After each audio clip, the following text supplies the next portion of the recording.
Welcome back to Africa 54. In Washington, debate over immigration reform rallies all sides. For more, we turn now to our anchor at large, Ndimyake. Mwakalyelye, Ndimi.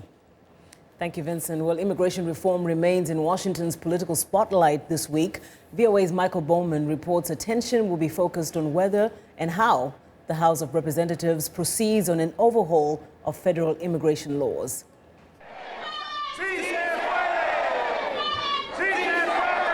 Congress returns to work after a week-long recess. Many legislators heard passionate and pointed words in their home districts on immigration reform. So we are here today as a coalition, as a group, to put the pressure where the fight will be now in the House. Last month, the Democratically controlled Senate passed a bill that would boost U.S. border security, streamline the legal immigration process, and provide a path to citizenship for millions of undocumented workers. But action in the Republican-controlled House is far from assured. Congressman Bob Goodlatte is chairman of the House Judiciary Committee, which oversees immigration matters. I do not think a special pathway to citizenship should be provided at all. Instead, many Republicans want to focus on border security first and foremost. But an enforcement-only approach that fails to address the legal status of the undocumented is unacceptable to many Democrats, including President Barack Obama. Only if both houses of Congress pass an identical version of immigration reform would the bill go to the White House for Mr. Obama's signature. House Speaker John Boehner has given no indication a vote will be held. Michael Bowman, VOA News, Washington. Now, for more insight into this issue, we're joined by VOA reporter Kate Woodsome. Thank you so much for joining us today, Kate. So the big step has already, at least one big step has been achieved. The Senate has passed the bill. It is now before the House.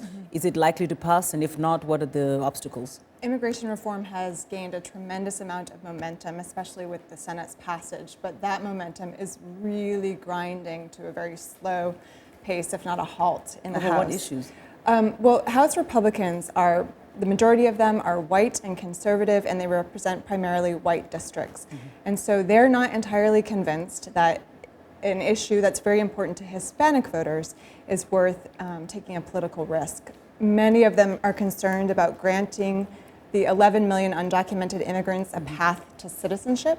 And most are focusing on border security. They want to tighten the border before they give any opportunity to legalize our undocumented community.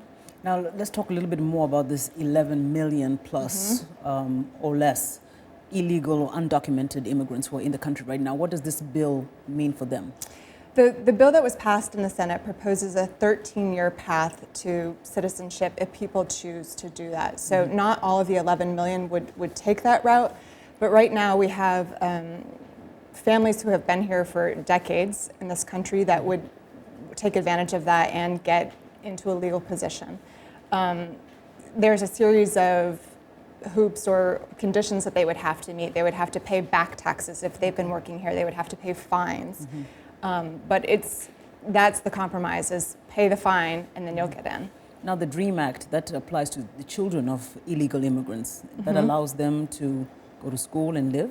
Yeah, there has been greater consideration for the status of children who were brought to this country without proper legal means by their parents, so to no fault of their own, essentially. And that has given them reprieve from being deported, enabled them to work, go to school without the threat of law enforcement.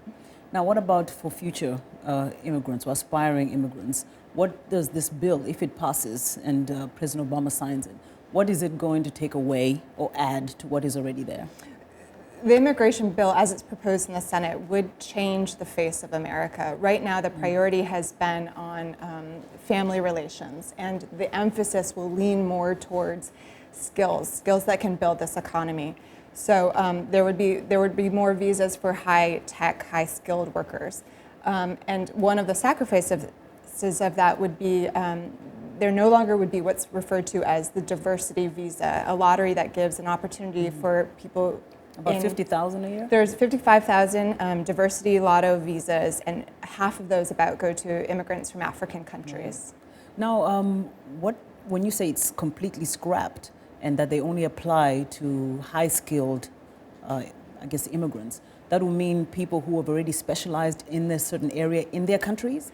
Well, to clarify the scrapping, the system would change potentially to one that gives priority to people with a higher education, people with higher skills, and so as opposed to the visa lottery where you could be anybody. from an underdeveloped country without any skills, Without any skills. Yeah. You needed the family element. Right. So what would happen is there are a lot of people from India, for example, and China who are engineers who can help to build the economy. That's the argument. And right now, there's a cap on the amount of visas that can go to those high-skilled workers. And so they would be given greater points in this merit-based system. And that was to the disadvantage of a lot of Africans, I imagine. At this point, it would be at a disadvantage to Africans. Before you go, just quickly, let's talk about the, what has been termed the broken system when it comes to immigration. A lot of consensus on the fact that immigration does add to the value of this country in terms of culture and economy. But there's this broken aspect of it. What is it? Well, the broken aspect is what we were talking about. There are 11 million undocumented people here, and some come because they overstay their student visa and they want to work here, but they don't have an easy time of getting a visa for that job. Some come with their families across the border, and that is a factor of American employers who want to pay very low wages to people, and so people are drawn here to take those jobs, and they stay here.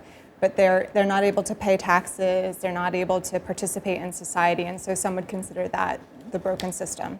And the argument is if you bring them out of the shadows, they can start paying taxes and contributing to building America. Something easy to fix? Not easy at all. It's so complicated, and I think this is a conversation without end at this point. Well, we'll be following closely. Thank you so much for all those insights. Kate Woodsome joining us here on Africa 54.